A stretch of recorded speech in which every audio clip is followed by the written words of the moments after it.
Okay, TBH Labs နေကြိုဆိုပါရစေဒီနေ့ကျွန်တော်ပြောစရာလေးနည်းနည်းရှိတယ်ပေါ့နော်အခုနောက်ပိုင်းမှာခင်ဗျားတို့လည်းသတိထားမိမယ်နဲ့တူတယ်TBH Labs မှာ phone review တွေနည်းလာတယ်ပေါ့နော်ဆိုတော့ဘာဖြစ်လို့လဲဘာဖြစ်လို့ phone review တွေအရင်ကတော့မတင်ပြတော့တာလဲအဲ့အကြောင်းလေးကိုနည်းနည်းပြောပြ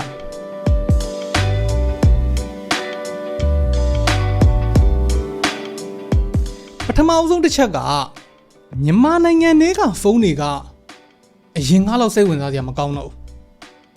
။ Okay ဥပမာတစ်ခုပြောပြမယ်။ဖုန်းတွေကတော့အရင်ကတည်းကရှိနေပြီးသား series တွေကိုပဲ तू ကတစ်နှစ်ထက်တစ်နှစ်ပြောမယ်ဆိုတော့အရင်နှစ်တုန်းက Redmi Note 11ရှိရဲဆိုဒီနှစ် Redmi Note 12လာမှာပဲနောက်နှစ် Redmi Note 13ဒါမှမဟုတ်13ကိုကျော်ပြီး14လာရင်လာမှာပဲပေါ့နော်။ပြဿနာကမြန်မာနိုင်ငံနယ်ကို official ဝင်တဲ့ဖုန်းတွေကအရင်ကထက် segment ကြီးကျင်းသွားတယ်အဲ့ဒါရဲ့အဓိကတရခံကတော့ငွေဈေးပဲဘာလို့လဲဆိုတော့အရင်တုန်းက2သိန်းတန်ဖုန်းကအခု4သိန်းခွဲဖြစ်နေပြီဗျာအဲ့ထက်တောင်နည်းနည်းပိုမယ်တချို့ကောင်းတယ်ဆိုလို့ရှိရင်ဒါက2သိန်းတန်ဖုန်းပဲရှိသေးတာဟုတ်အရင်တုန်းက9သိန်း8သိန်းတန်ပြောမယ်ဆိုလို့ရှိရင်2021နဲ့အရှိလောက်မှာတော့က upper mid range level ဖုန်းတွေကအခုအဲ့ဒီဈေးနဲ့ဆိုလို့ရှိရင် upper mid range မရတော့ဘူးအရင်တုန်းက flagship ပေးရတဲ့ဈေးပြီးတော့မှအခုတယုံကောင်းတယ်ဆိုတော့ mid range ကိုရတာ2021နဲ့အရှိတုန်းက 720p နဲ့ဖုန်းဆိုလို့ရှိရင်ကျွန်တော်တို့2သိန်းထက်ပိုမပေးဘူးအခု4သိန်းခွဲတန်ဖုန်းဒီ 720p ပါလို့ကျွန်တော်တို့အပြစ်ပြောလို့မရတော့ဘူးဒါပါတော့နည်းနည်းလေးရှည်သွားပြီပေါ့နော်အဲ့လိုဖုန်းတွေဈေးကြီးလာတဲ့အခါကျတော့လူတွေကအလှမ်းဝေးလာကြတယ်ပေါ့နော်အထူးသဖြင့် upper mid range level ဖုန်းတွေကအထိကြိုက်ဆုံးပဲ upper mid range ကိုဝယ်တယ်ဆိုတဲ့သူတွေတော်တော်များများက flagship လောက်လဲပတ်စံမသုံးဘူးဒါပေမဲ့ရေရှည်လဲခံရမယ်နည်းနည်းလေး future proofing လေးလဲဖြစ်ရမယ်ဖုန်းတစ်လုံးကို premium လဲဖြစ်ရမယ် reliable ဖြစ်ရမယ်ဆိုတဲ့သူမျိုးတွေပေါ့နော်ပြောမယ်ဆိုလို့ရှိရင် mid range ဝယ်မဲ့ဟာကိုမှနည်းနည်းပတ်စံထပ်စုလိုက်ပြီးတော့နည်းနည်းပတ်စံထပ်ဆိုင်လိုက်ပြီးတော့ဝယ်လိုက်တဲ့သူမျိုး high end သမားတွေကတိတ်ကိစ္စမရှိဘူးအရင်တုန်းက iPhone ဝယ်တဲ့သူတွေအရင်တုန်းက iPhone မှာ iPhone တည်မလား latest and greatest မှာဆိုတဲ့သူတွေအခုလဲဈေးတက်သွားလဲ latest and greatest ကိုကင်နေအောင်မှာပဲupper mid range မှာကျတော့အဲ့လိုမဟုတ်ဆိုတော့ demand တွေကျလာတယ်ပေါ့နော် demand တွေကျလာတဲ့အခါကျတော့ official တွေကမသွင်းတော့ဘူးပြောရရင် Oppo ကအရင်တုန်းကမြန်မာနိုင်ငံကို Reno သွင်းတယ်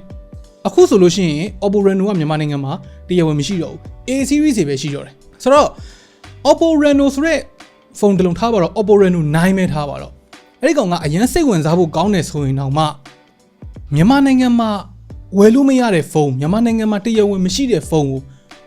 ကျွန်တော် review လုပ်ပြီးတော့ဘာလုပ်ရမလဲဆိုတော့ review လုပ်စရာဖုန်းတွေနည်းလာတယ်အဲ့ဒါပထမတစ်ချက်ပေါ့နော်ဒုတိယတစ်ချက်ကဖုန်းတွေကိုယ်တိုင်ကလည်းနည်းနည်းပြင်းမို့ကောင်းလာတယ် Okay ဖုန်းတွေပြင်းမို့ကောင်းလာတယ်ဆိုတာဖုန်းတွေကအရင်တုန်းကလို့မကောင်းတော့တာကိုပြောတာမဟုတ်ဘူးဖုန်းတွေကအရင်တုန်းကလို့ပဲ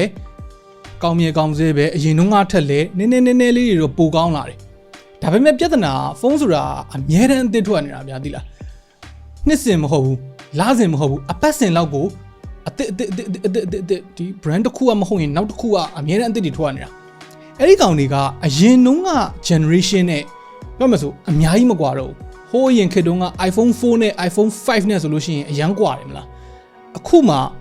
အဲ့လောက်ကြီးမကွာတော့ပြောစရာနည်းနည်းနဲလာတယ်ပေါ့နော်တိုးတက်မှုကနည်းသေးလာတယ်ဆိုတော့မနှစ်ကပြောပြီးသားစကားကိုဒါမှမဟုတ်လွန်ခဲ့တဲ့3လလောက်ကပြောခဲ့တဲ့စကားကိုအခုပြန်ပြောရတာတိတ်အတိတ်ပဲမရှိဘူးကျွန်တော် review တွေမှာထည့်ပြောသလိုပဲပေါ့နော်ဖုန်းတွေကအပြစ်ပြောရတာနည်းနည်းလေးခက်လာတယ်အခုအသက်ထွက်တဲ့ဖုန်းတော်တော်များများသည်အကုန်လုံးကောင်းပြီးသားပဲဒါပေမဲ့ဈေးနဲ့ပြန်ရှင်လိုက်မယ်ဆိုရင်ကိုယ်အကြိုက်နဲ့ကိုယ့်ရဲ့ subjective opinion နဲ့ပေါ့နော်အဲ့ဒါနဲ့ထည့်စဉ်းစားလိုက်မယ်ဆိုရင်တော့မကောင်းတယ်ပြောလို့ရတာအရင်ကလိုမျိုးလေလုံးမကွဲတော့ဘူးဗျာသိလားကောင်းတယ်မကောင်းတဲ့ပြောဖို့ကခက်သွားတယ်စဉ်းစားကြည့်ပေါ့နော် reviewer ဘက်ကနေစဉ်းစားကြည့်ပေါ့ထားပါတော့ iPhone 14 Pro ကိုကျွန်တော် review လုပ်မယ်ပေါ့နော်ဟာအရန်ကောင်းတဲ့ iPhone 14 Pro စိတ်ဝင်စားစရာပေါ့နော်ဗီဒီယိုကစိတ်ဝင်စားစရာဒါမှမဟုတ်ဟာအရန်စုပ်တဲ့ iPhone 14 Pro အဲ့ဒါလည်းစိတ်ဝင်စားစရာပဲပြင်းစရာကောင်းတဲ့ iPhone 14 Pro ဒါမှမဟုတ်ဘာမှမထူးတဲ့ iPhone 14 Pro ဗီဒီယိုကြီးကကြည့်ကျင်စရာမဖြစ်နေဘူးဟိုကြည့်ရမယ့်လူကတော့မပြောတတ်ဘူးလောက်ရမယ့်လူအတွက်ကပြင်းစရာကောင်းလာတယ်ဒါပေမဲ့အဲ့ဒါကမကောင်းတဲ့ဘက်ကိုလည်းရောက်သွားနိုင်တယ်ဖုန်း review ဆိုတာဒီ